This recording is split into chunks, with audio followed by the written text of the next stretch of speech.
walishajua kuna ushindi mkubwa wa Chama cha Mapinduzi. Kuna ushindi mkubwa wa Chama cha Mapinduzi. Waangalie kampeni zetu tulizozifanya, waangalie watu walivyotuitikia, waangalie kazi tulioifanya ndani ya miaka 5 iliyopita.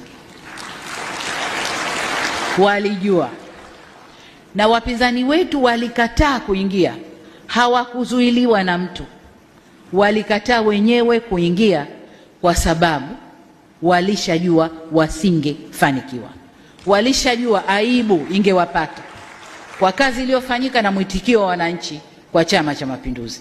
Aibu ingewapata, na ndio maana wakakataa kuingia kwenye uchaguzi. Lakini wanayageuza, serikali imewazuia kuingia ndani ya uchaguzi.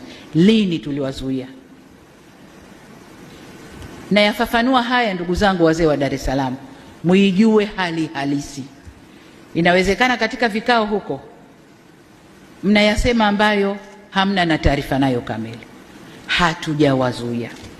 Na katika taarifa zinazotolewa na waliokuwa huko lakini wakaamua kurudi kwamba hawaridhishwi na yanayotokea, wanatuambia walikaa vikao na wakaamua tusiingie, tutakwenda kupata aibu. Lakini kwa kuficha aibu ambayo wangeipata, wamezusha hili lililotokea. Kwa nini siku ya uchaguzi?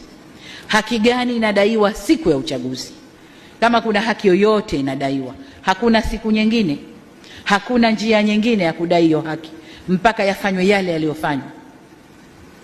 Ni maswali ya kujiuliza. Lakini katika hili tunaambiwa kuna waratibu ambao wanaishi nje ya nchi. Wengine tunawajua, wengine hatuwajui. Tunaendelea kujifunza na kuwatafuta, tuwajue tu ni kina nani.